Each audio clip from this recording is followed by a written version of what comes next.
ગુણાતીતાનંદ સાહેબે કીધું કે આ સાધુ તો અક્ષર છે, તેનો દિવ્ય ભાવ અને મનુષ્ય ભાવ એક સમજવો, ને આ તો અજન્મા છે, ગર્ભમાં આવ્યા જ નથી, ને એમની રીત તો નટની માયાની પેઠે સમજવી, ને આ તો મહારાજના સંકલ્પે અહીં દેખાય છે.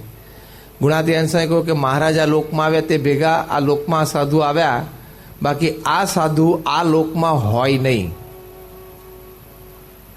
અમેરિકાના પ્રેસિડેન્ટ બેરાક ઓબામા અહીંયા સેલવાસમાં આપણા ઘરે પધરામણી આવે? કોઈ હિસાબે આવે? અને આવે તો કેટલી મોટી વાત કહેવાય. એમ પ્રમુખ સ્વામી મહારાજ આ લોકમાં આવે જ નહીં, અક્ષરધામ છોડીને. કચરા જેવું લાગે એને તો, આ ગટરની ગંધ જેવું લાગે આ લોક તો એને. પણ એ આપણા કલ્યાણ માટે પધાર્યા છે. એટલે ભગવાનનું સ્વરૂપ એ દિવ્ય છે, અલૌકિક છે, કલ્યાણકારી છે. સાકરના નાળિયેરની પેઠે, તેમ સાકરનું નાળિયેર હોય તમે ગમે તે બાજુથી ખાઓ, એનું કંઈ પેલી છોતા ને ઉપરની છાલ કડક ને અંદરનું નાળિયેર ને ચોથું પછી પેલું પાણી, એ બધું જુદું હોય. એમ પણ સાકરનું નાળિયેર તો બધું સાકર જ. પાણી પીવો તોય ગળ્યું, નાળિયેર ખાવ તોય ગળ્યું, ઉપરની છાલ તોય ગળ્યું, ઉપરના પેલા છોતા હોય રેસા એ બધા પણ સોનાના, એટલે કે આ સાકરના. તો આવી રીતે ગુણાતીત સંતની પણ બધી જ ક્રિયા એ અલૌકિક અને દિવ્ય છે. એકવાર સાંઈ બાપા નડિયાદમાં હતા ઘણા વર્ષો પહેલાં, ત્યાં ગુણાતીત નગર સોસાયટી છે, ત્યાં પારાયણ નિમિત્તે પધારેલા અને બધા બેઠા હતા. સ્વામી આશીર્વાદમાં સાહજિક બોલ્યા, સ્વામી કે તમે લોકો બેઠા છો ને હું બેઠો છું ને એમાં બહુ ફેર છે. એકદમ પરભાવમાં આવીને બાપા બોલી ગયા હતા. સ્વામી કે તમે લોકો બધા બેઠા છો અને હું અહીંયા બેઠો છું ને એમાં બહુ ફેર છે કે ભલે તમારા, એટલે ટૂંકમાં તમારા જેવી રીતે જ બેઠો છું, પણ આપણામાં તમારામાં બહુ ફેર છે. એટલે સ્વામી બાપા ઘણી વખત આ રીતે મહિમામાં પણ આ દિવ્ય ભાવના શબ્દો બધા બોલતા હોય છે. શ્રીજી મહારાજે કહ્યું છે કે ભગવાનનું સ્વરૂપ એવું દિવ્ય હોય છે. તો પહેલાં તો દિવ્યતામાં શું સમજવાનું કે જીવના ઇન્દ્રિયો અંતઃકરણ પોતાના સ્વરૂપમાં ખેંચી લે.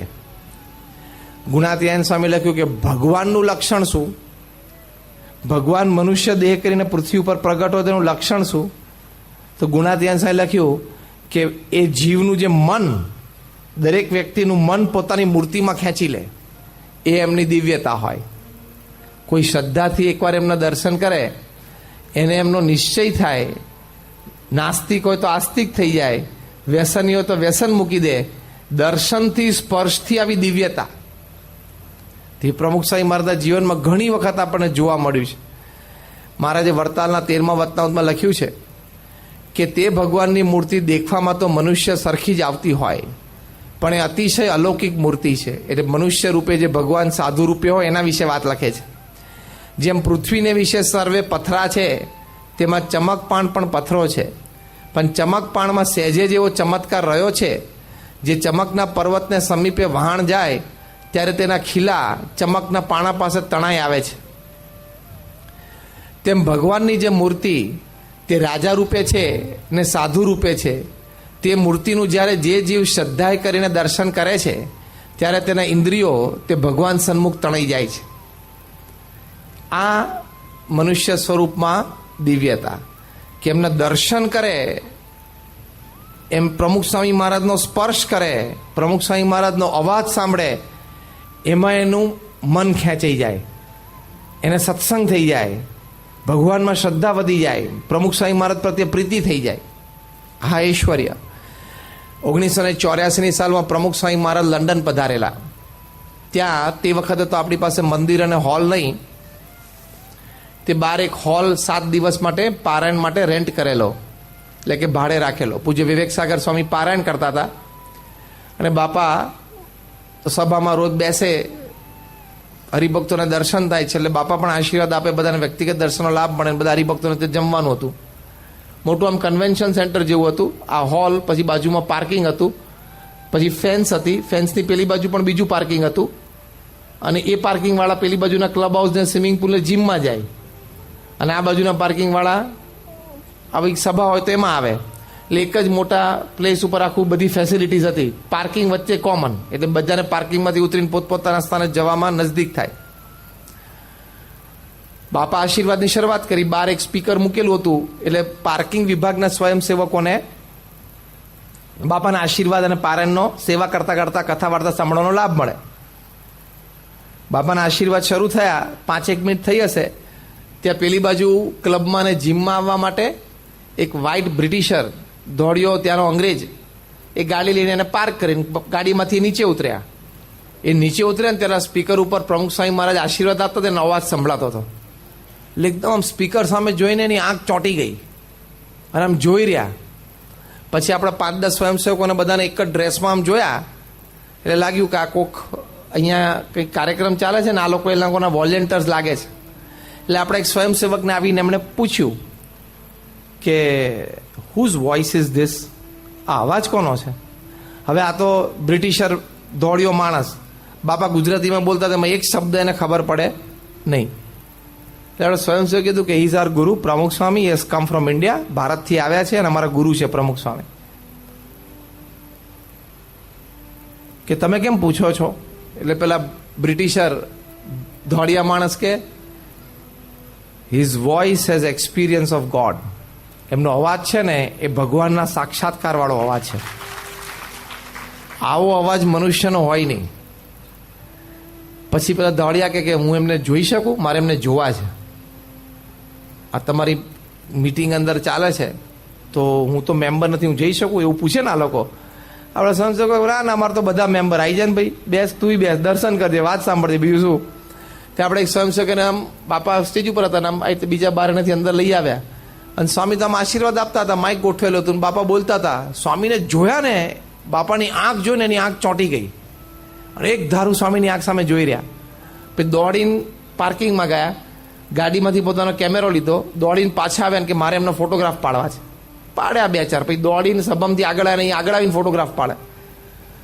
સ્વામીને આમ નડ્યા કરે તો આમ ફોટો પાડે, એ આમ બાપા જોતા હોય ને તો આમ જઈને ફોટો પાડે. તો વળી સ્વામી થોડીક વાર એને આમ જોયો તો આમ આવે. અને તે વખતે ડિજિટલ કેમેરા હતા નહીં, પેલા સ્ટ્રીપ વાળા હતા. 36 ફોટોગ્રાફ પૂરો થાય એટલે પછી રોલ બદલવાનો. 4-5 રોલ લઈને આવ્યા હતા ખિસ્સામાં, સખત ફોટા પાડ્યા. પૂજ્ય વિવેક જીવન સ્વામી તે વખતે બાપા સાથે દુભાસિયા તરીકે ગયેલા. વિવેક જીવન સ્વામી ઊભા થઈને એને કહ્યું કે જો અત્યારે આ સભા ચાલે છે અને પ્રમુખ સ્વામી ઇઝ બ્લેસિંગ ધી એસેમ્બલી, એ સભાને આશીર્વાદ આપે છે, તમે થોડીક વાર બાજુ પર ઉભા રહો પછી ફોટા પાડજો. અને તમે અમે 5-10 ફોટા પાડી લીધા છે. એ કે ના, મારે અત્યારે જ ફોટા પાડવા છે. અત્યારે એમની આંખોમાં જે પ્રેમ અને કરુણા વરસે છે ને, આવી આંખો મેં ક્યાંય જોઈ જ નથી. તો વિવેક જીવન સ્વામી પૂછ્યું કે તમારો પરિચય શું?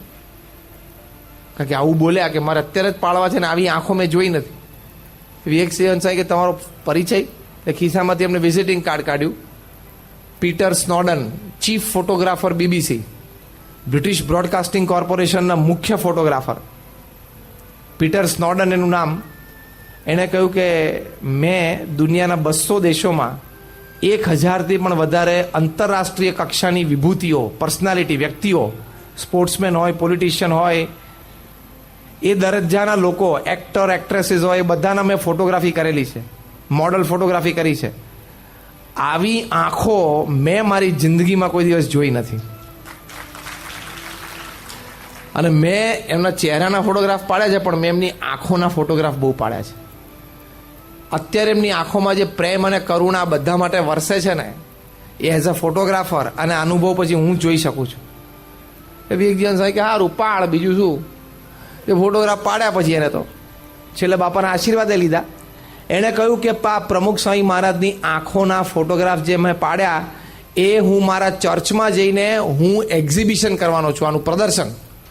અને આ રવિવારે સવારે અમારે માસમાં એટલે સમૂહ પ્રાર્થનામાં જે બધા અમારા ભક્તો આવતા હોય અને અમારા બધા પ્રિસ્ટ છે એટલે પાદરીઓ, એ બધાને હું જાતે સમજાવીશ કે એક સંતની આંખ કેવી હોય.